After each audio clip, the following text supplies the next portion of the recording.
দীর্ঘ প্রায় ১৫৫ বছর পর বদলাচ্ছে কারাবন্দীদের খাবারের মেনু। ১৫০ বছরেরও বেশি সময় ধরে কয়েদিরা রুটি ও আখের গুড় দিয়ে সকালের নাস্তা করে আসছিলেন। এটা পরিবর্তন আনতে যাচ্ছে কারা অধিদপ্তর। এখন সকালের নাস্তায় সপ্তাহে ২ দিন খিচুড়ি, ৪ দিন রুটি সবজি ও বাকি দিনগুলোতে রুটি হালুয়া পরিবেশনের কথা বলা হয়েছে। গত বছরের মে মাসে স্বরাষ্ট্র মন্ত্রণালয়ে কারা অধিদপ্তরের একটি সুপারিশ পাঠানো হয়েছে। এতে সকালের নাস্তায় সপ্তাহের ২ দিন খিচুড়ি, ৪ দিন রুটি সবজি ও বাকি দিনগুলোতে রুটি হালুয়া পরিবেশনের কথা উল্লেখ করা হয়েছে। কারা অধিদপ্তরের সহকারী পরিদর্শক আমিরুল ইসলাম গত মঙ্গলবার গণমাধ্যমকে জানিয়েছেন, কয়েদিরা বহুদিন ধরে সকালের খাবারে পরিবর্তন আনার দাবি জানিয়ে আসছিল। তাদের কথা ভেবেই এই পরিবর্তনের সুপারিশ আমরা করেছি। উপনৈবেশিক শাসকদের ১৮৬৪ সালে বেঙ্গল কারাবিধি অনুসারে কয়েদিদের সকালের নাস্তায় রুটি ও আখের গুড় পরিবেশন করা হচ্ছিল।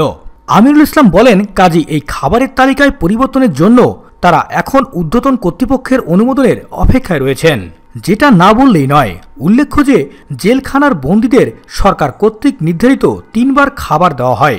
সকালের নাস্তায় গুড় ও রুটি, দুপুর ও রাতের খাবারে ভাতের সাথে মাংস বা মাছ, সবজি বা ডাল দেওয়া হয়। অপেক্ষাকৃত মর্যাদা সম্পন্ন অর্থাৎ প্রথম এবং দ্বিতীয় শ্রেণীর বন্দীরা সাধারণ শ্রেণীর বন্দী থেকে মানসম্পন্ন খাবার পেয়ে থাকেন। তবে জেল হাসপাতালের রোগীদের রোগের ধরন অনুযায়ী খাবার সরবরাহ করা হয়। ১৫০ বছর পর সরকারের এই উদ্যোগকে স্বাগত জানিয়েছেন আইন ও সালিশ কেন্দ্রের সাবেক পরিচালক নূর খান লিটন।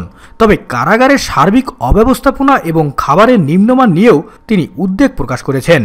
তবে নতুন এই সুপারিশ বাস্তবায়ন হলে কয়েদিদের পরিবেশিত খাবারে কিছুটা উন্নতি হবে বলে তিনি মনে করেন। নূর খান বলেন, কারাগারে দর্শক যাচাই ও মানবাধিকার গোষ্ঠীগুলোর পরিদর্শনের ব্যাপারে উপনৈবেশিক আমলের দৃষ্টিভঙ্গিতে বড় ধরনের পরিবর্তন আনা দরকার। এ ব্যাপারে স্বরাষ্ট্র মন্ত্রণালয়ের কর্মকর্তারা জানিয়েছেন, এই সুপারিশ বাস্তবায়নের জন্য তহবিল বরাদ্দ স্থগিত রয়েছে। অর্থ মন্ত্রণালয় অতিরিক্ত ২০ কোটি ৪০ লক্ষ টাকা বরাদ্দ দেওয়ার পর কারা অধিদপ্তর দেশ জুড়ে ১৩টি কেন্দ্রীয় কারাগার সহ ৬৪টি কারাগারে নতুন তালিকার খাবার পরিবেশন করবে। বর্তমানে ৪০,০০০ কয়েদিদের সক্ষমতার বিপরীতে ৯০,০০০-এর জন্য সকালের নাস্তায় রুটি ও গুড় সহ ৩ বেলার খাবারে ২৪৪ কোটি টাকা বরাদ্দ রয়েছে। কর্মকর্তারা আরও জানান, রংপুরের উপকমিশনার ২০১৮ সালের ৩ মার্চ রংপুর কারাগার পরিদর্শনে যাওয়ার পর কয়েদিদের সকালের খাবারের মেনুতে পরিবর্তন আনার অনুরোধ করেছিলেন। এরপরই এমন উদ্যোগ নেওয়া হয়েছে।